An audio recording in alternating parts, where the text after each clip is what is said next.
So good morning, everybody. My name is Thomas Balduff. I'm from south of Frankfurt. Maybe you hear my accent a bit. And it's my pleasure to welcome you for the Adobe session right now. I'm with Adobe now 9 years and the go-to-market lead for marketing automation. Our boss always says I'm the COO for this kind of products within Adobe.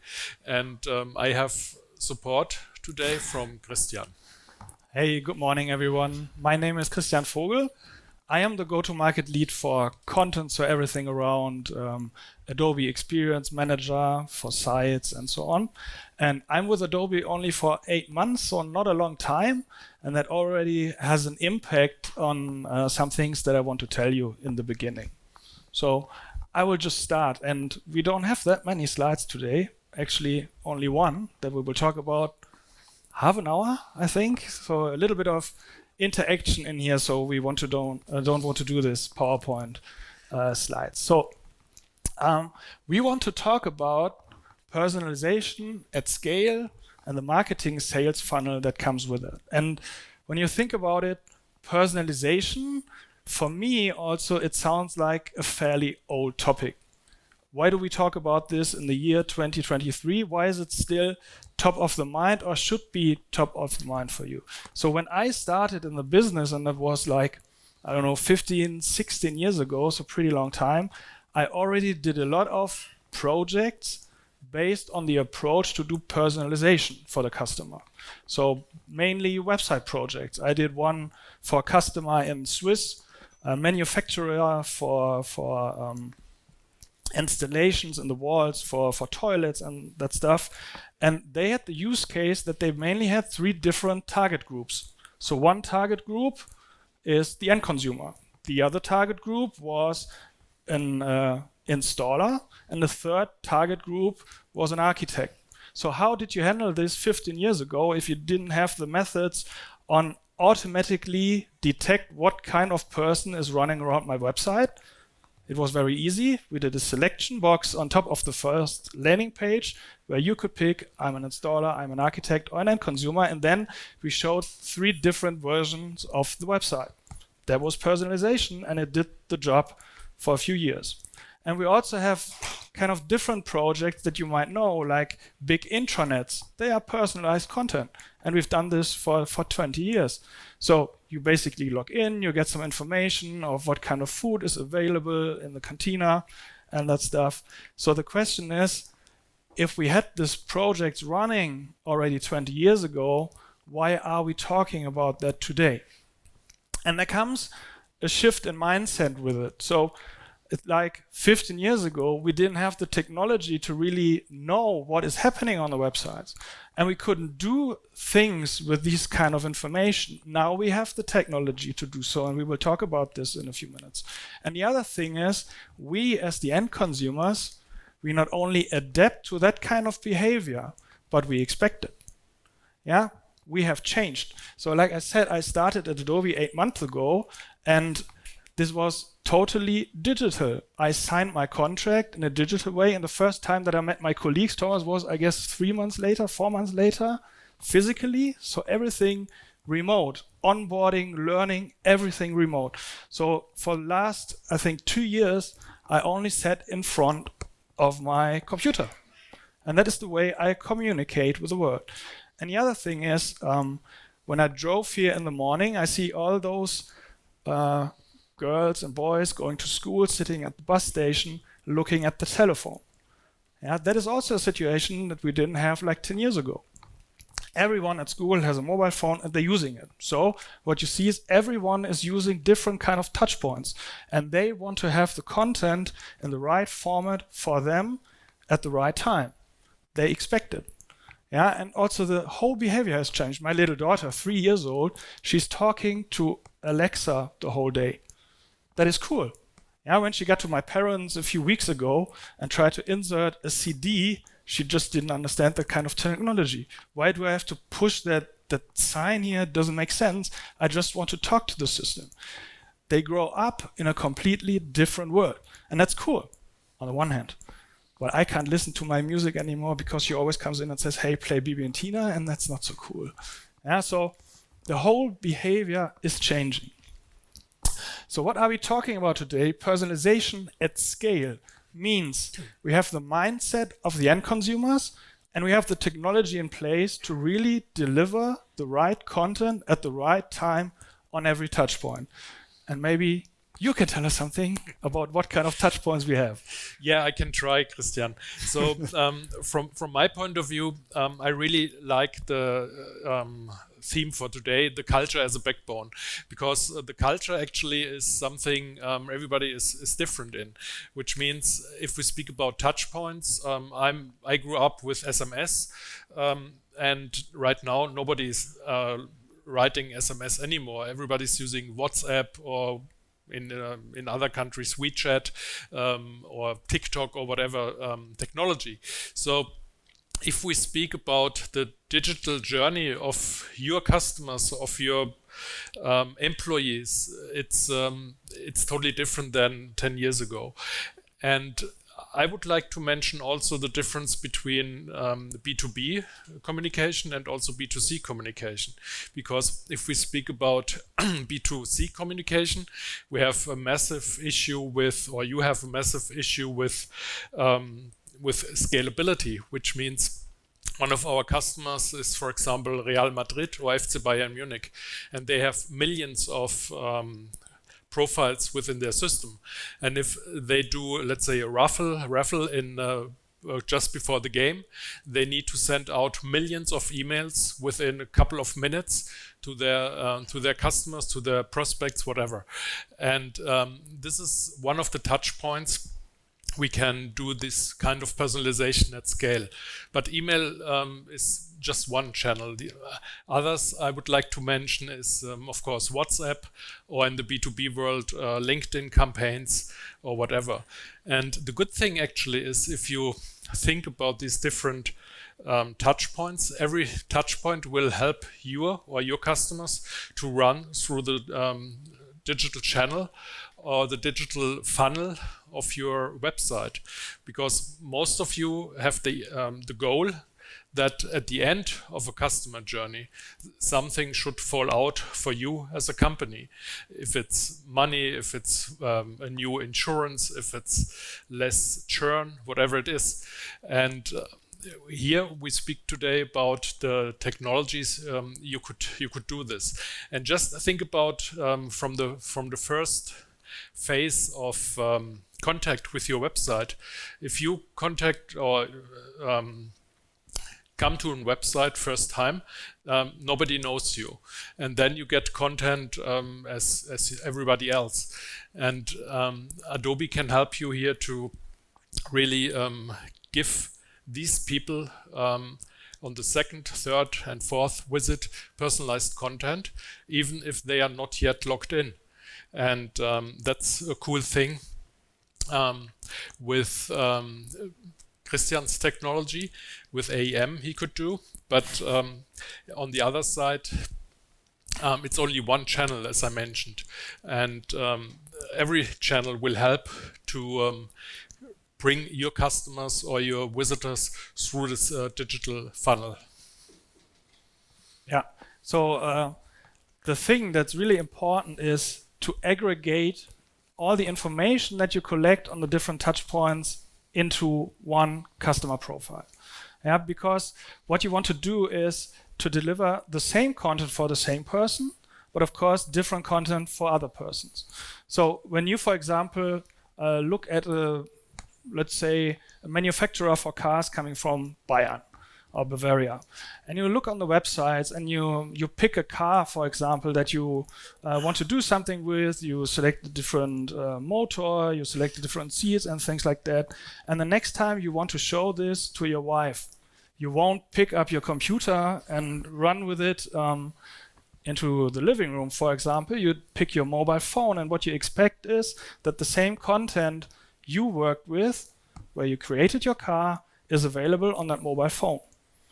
And that's maybe not even if you're logged in, with this information, but because it's based on your behavior, you're in the same room, so you know where you are from the system, and we can provide the same content on a different touch point to that customer.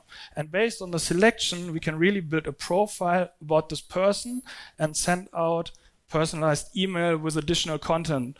Like if he doesn't buy the car in the first place, we can send emails as an example, convincing him he might buy it at a later stage.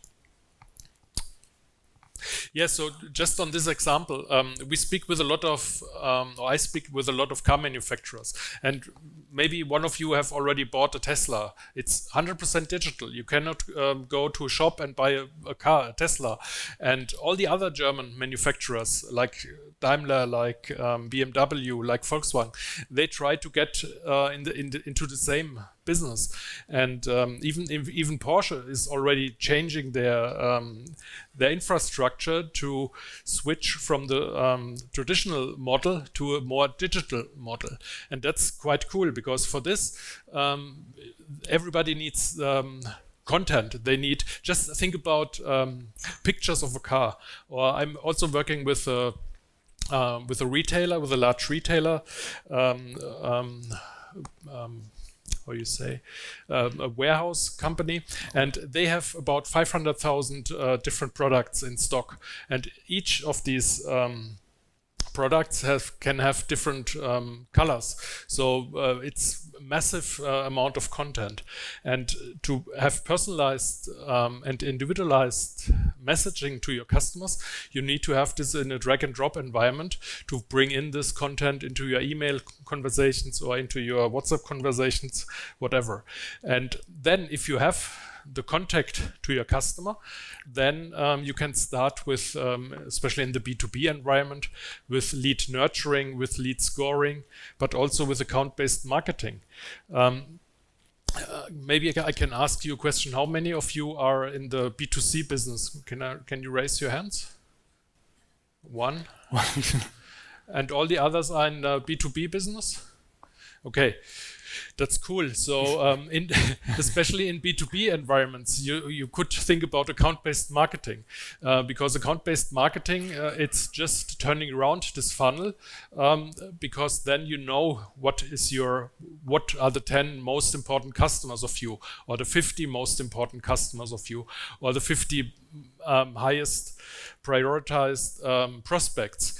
And if you bring them on top of the funnel, that's how Adobe is working. If somebody, for example, from a large German logistic company comes to the Adobe website, we recognize him or her based on the IP address, and then this person already gets information about his account team. He gets information and reference stories from other logistic companies. So it's hyper personalized, even if this person is not yet signed in. But based on the IP address, we can give him this kind of personalized content at the beginning. And that's quite cool and helps you to really bring the sales cycle or the prospects into a different stage, that you can work with your sales team on this lead. And because of the culture of, or let's say the cultural way of thinking is here, that a lot of sales organizations speak with their internal marketing people, and the sales colleagues always ask for more leads. And marketing says, hey, I brought you last week, let's say 500 leads or 100, and you cannot work on this because it's too much. So it's always the idea to give the sales colleagues a really well-developed lead. And that's what marketing automation, for example, can really help you to deliver these high-quality leads to your sales organization. But at the end, it's also about online and offline, right? Right, exactly. So these were a lot of digital channels that we presented as use cases, but imagine another one. We have companies like Hugo Boss, for example, that have a lot of in-store applications. So it doesn't end there. Imagine you go into the store, you see displays, and you want to see personalized content. You go in there with your app, the system recognizes automatically who you are, and it presents you with the right clauses you want to pick and where to pick, and maybe gives you some other options. Yeah, so it doesn't end on a digital device that you carry with you, but it could also be in-store applications, screens, and all that stuff. So I think we talked a lot about use cases, about things you can do with the technology, but the big question, I think, is how, and what is really important to know about that. So when you think about it, what we talk about, it's personalization. And what it means is, if I want to personalize content for you specifically, I need specific assets that fit to you as a person. So when in the past we had, let's say, one website that we presented in 5 languages with the same assets, we only had to create assets, as an example, once. Now let's make the math a little bit. So I can't do it, it's too high numbers. But let's imagine you provide or build 1,000 different products. I think that's fairly common in the B2B world. 1,000 products is not that much. And you need to create like 10 different assets, also not a very high number. And if you combine this, you're in the 10,000s of assets that you need for all your products. Could be in different colors, different formats. And then you have different renditions of these images, as an example. Wide, small, for different touch points and so on. And then you have hundreds of thousands of images. And then let's think about that you need these images in different languages for different markets with different persons on it and all that stuff.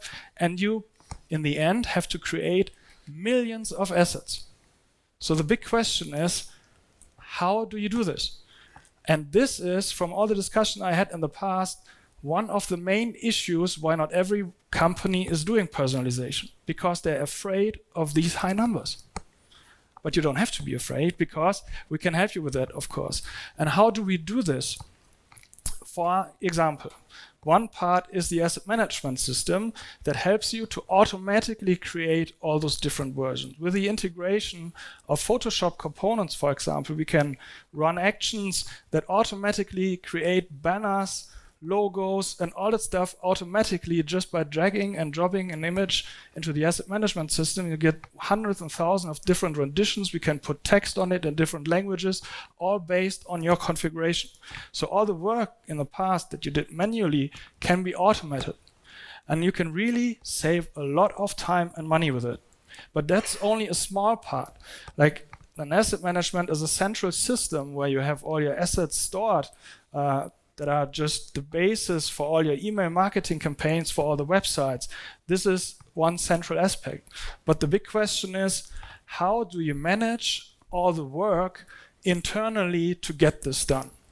Yeah, when in the end, it's only a small part, small department in your company creating all that content, you need to streamline the processes. And we call this the content supply chain. The whole chain must be in one specific workflow, as an example, because everyone in your company should take part in creating marketing campaigns. Yeah, when you implement a new product, you create a new product, you can already start planning the campaign on how to roll this out through new websites, through landing pages, through email marketing campaigns. You can already start there, but who's doing this at the moment? What we see a lot in the market is that first the product gets developed, then it gets pushed to another division, marketing division, for example. Hey, please provide a landing page. And they start from scratch in that very moment. So a lot of time is lost. All the communication that is done through emails, through meetings, all that stuff, not streamlined. But if you implement a singular workflow, as an example, that's streamlining the process, that starts in the beginning when you develop your products and ends when all your marketing campaigns are running or are run, and you have the results of that from analytics, where you see, as an example, we created 10,000 new leads on the websites, 100,000 leads through email marketing campaigns for your new products. Then you can compare this with everything you put into your campaign. Like, how much did it cost to create the assets? How much did it cost to get all the photo shootings done, as an example? what kind of person did you need for it, where did it stop in the process and cost too much time. That can be shown in a transparent way through dashboards in the end. So from a management perspective, you have all the information that you need. And we can provide you with a solution from start to finish. Like you're starting in Photoshop, you're starting planning your marketing campaigns, and in the end, you see the results of these campaigns. Yeah. So just to give you a bit more context about this B2B business, especially in the central region, which is Germany, Austria, and Switzerland. Adobe is working with over 2,000 companies in the B2B space. And what we hear a lot from them is that they want to have a system which is easy to manage, easy to maintain, also easy to roll out into different countries or different organizations. So in Germany, we say Mandantenfähigkeit. What's the English word? Anyway, so it's one of the key technologies we need to support. Also, what these companies, and I speak about companies like Carl Zeiss AG or Walter AG, which is a small manufacturer for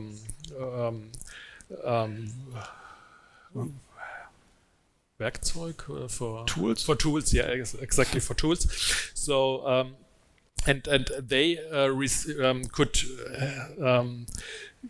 use the Adobe technology to increase the number of leads, for example, in the B2B space. I did a proof of concept with them first, and they were able to increase the number of sales qualified leads by 100%. So they doubled the number during a very short period of time.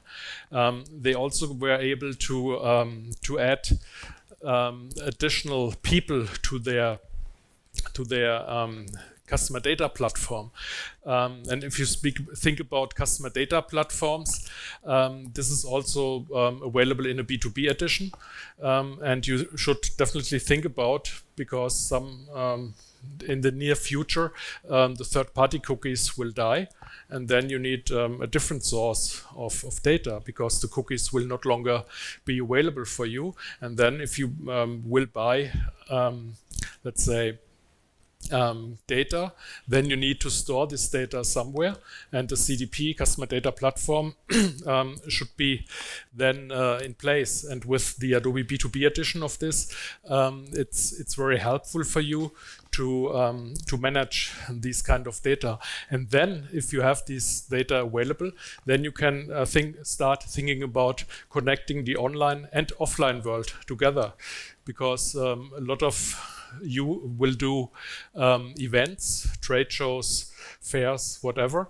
And that's a perfect combination as a use case for marketing automation, for example.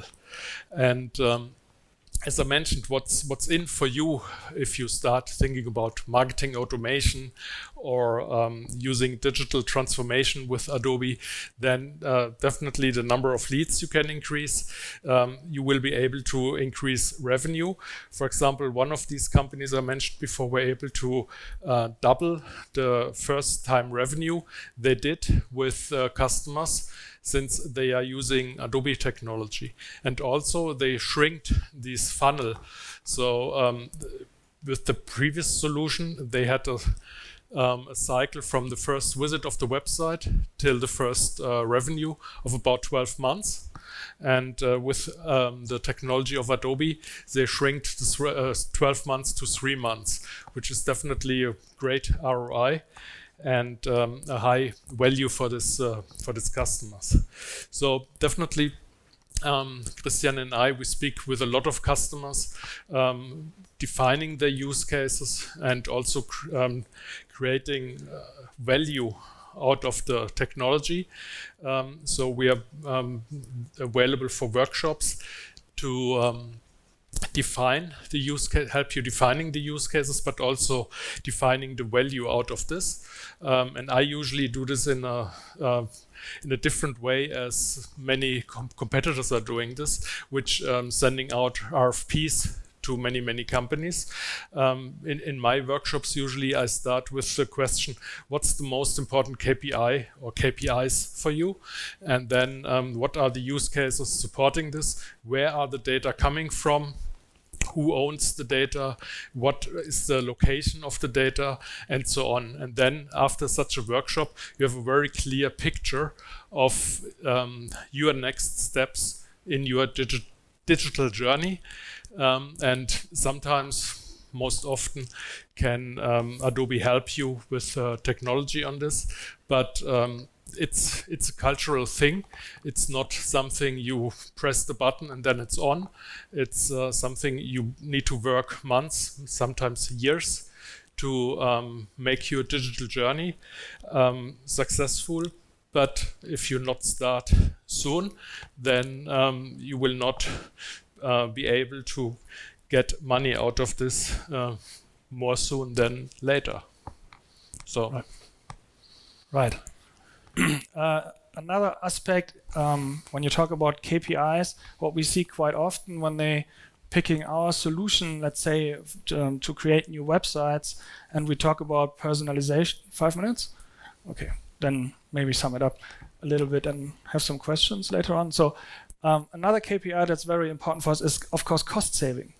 That's a very interesting aspect, because a lot of companies that we talk to are still having their systems sitting on premise in their own data storage. And what we talk about are the cloud solutions that offer value at the first day that you explicitly sign the contract. So it's talking about generating revenue in the first moment that you use the systems. And we talk a lot about cost saving, and I had one example with the assets that are very important for our solutions. So on the one hand, you increase your leads with the system, and on the other hand, that leads to cost savings as well. So these are the two different aspects that we wanted to bring. Good. So now we are at the end of our speech. Oh, we have another slide. Yeah, another slide. And we're happy to answer your questions now, if you have some, or you drop us an email or contact us through LinkedIn, whatever you prefer. But are there any burning questions you have right now? No burning questions. That's good. So thanks for joining our 45 minutes or 40 minutes, and happy to contact you afterwards. So enjoy your day. Thank you.